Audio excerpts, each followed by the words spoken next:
Bed is basically the main character and the Emperor discussing how they will handle the rebels, and the main character's like, here's this plan. And they go along with the main character's plan. The main character's plan is basically pull the male lead from the front lines, imprison the male lead, which obviously the main character is going to put him on bail and get him out and tell him the entire plan. Put the person who's basically been a pain in the neck this entire time in the male lead's position to basically knock him down a peg or two. And then once more, the male lead will take over his position. Once the male lead got his position back, the main character is going with him. And he's not going there to fight against the rebellion. No, he's there to bring them food and tell them about the reform. Basically tell them the reform is going into motion. The Emperor has finally put his foot down against those who were against the reform. And it's going to go into motion. It is going to exist and your lives are going to be better. He gets to talk to the leader of the rebellion, and he tells the leader the dude has two options. Take the deal and his men will never be hit with the crime of treason and rebellion. They all get to continue living their lives and being free, or two, be crushed and die by the hands of the army. And this man, he was going to take the deal anyways, because the only reason why they were fighting this rebellion was because they wanted food and a way to survive. So obviously he's going to take the deal. He tells the main character exactly to keep his promise that none of his men would suffer for their consequences. You know, the choice of fighting against the army, rebelling against the emperor because they needed food. He tells the main character not to bring consequences onto his men, and the main character's like, yes, I'm keeping this promise. I wouldn't have stated that as part of our deal if it wasn't a promise that I make to be sure happens. He tells the man that there's probably nothing he can do for the leader, which the leader understands. He says that he's willing to sacrifice his own life for all of his men. The second part of the deal that they made was the leader of the rebellion also wanted to protect somebody else's life who has been coming up with the plans for the rebellion, helping them fight against the army this entire time. And he needed the main character to promise no harm would come to this man. And the main character's like, yes, I am promised, just like the rest of your men, that nothing will come to this man.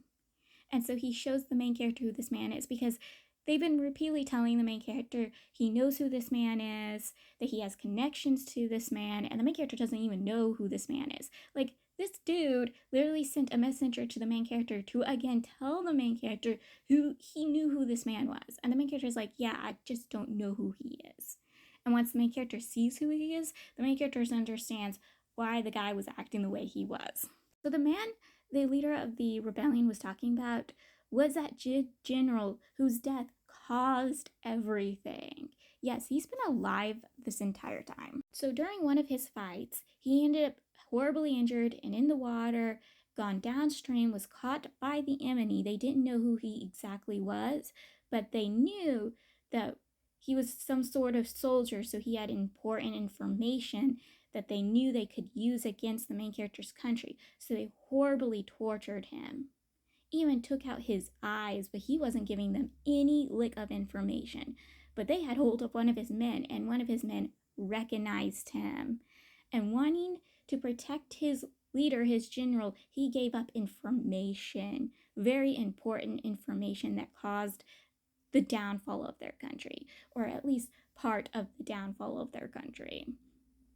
He also helps his general escape, and once he got his general freed, he took his own life because he was so disgusted of his actions. Because yes, he loved and cared for his general and was willing to do all of this to protect his general, but he was also disgusted that he chose his general over his country, and what also would cause the lives of his wife, mother, and children by making this decision. Though, from what I can tell, his wife and children are fine, though I'm not sure if they are or not. But yes, that is how the general lived. He roamed about until he got to the location where the rebellion started or was at the time and joined them. And the leader of the rebellion had promised to help and protect that dead soldier who gave up the information's family. The character informs the emperor that the dead general isn't dead, and that he brings the dead general to the emperor, and the emperor reinstates him into his position. They decide after fighting against the rebels that they need to go fight the Tataras. The Hans agree to fight alongside the main character's country as long as the main character's country promises to give up a certain land to them. With no choice, they agree to this deal. Melly, the ex-soldier, and the sworn brother general, they go and lead the armies in the fight against the Tataras. It is a long and decimating fight. The main character had to open up his own stores to provide food for the army because there is not even enough food to pass along to the army, even with the reforms put in. And even if they had a good harvest, it is still not enough food to provide to the army. The emperor was even about to give up and tell the men to come back. And the main character had to plead and beg to him not to make this decision. They have been fighting for a long, decimating year. Them giving up now will not be a good thing. All the sacrifices they have made to this point will be at vain. So luckily though, right after the main character convinces the emperor not to give up, they win the battle. Thorn, brother general, once he returns back battle, he brings with him a deal that the Tataras want to make.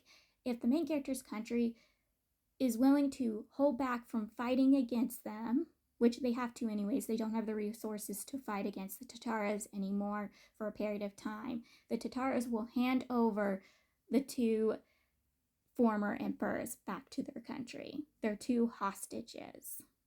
The current emperor, he's not pleased at the idea of his father and brother returning back because once his brother returns back, his brother will want the throne. And if his brother gets the throne, there's high chances that he himself will either die or spend the rest of his life imprisoned.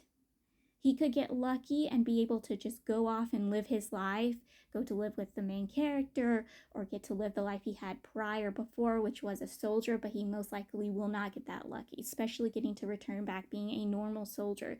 He will not get to live that life.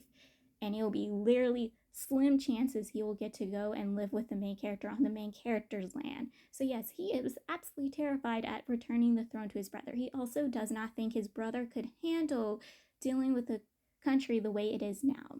The sworn brother general, he wants the former emperor, the current emperor's brother, on the throne once more. He doesn't give a good reasoning why this man deserves to have the throne, but he wants this man back. He wants the man to have the throne. He reminds the current emperor that when he took the throne, that he, once his brother returned, would give the throne back to his brother. He was refusing to listening to any of the main characters or the current emperor's points and reasons why this might not be a good idea.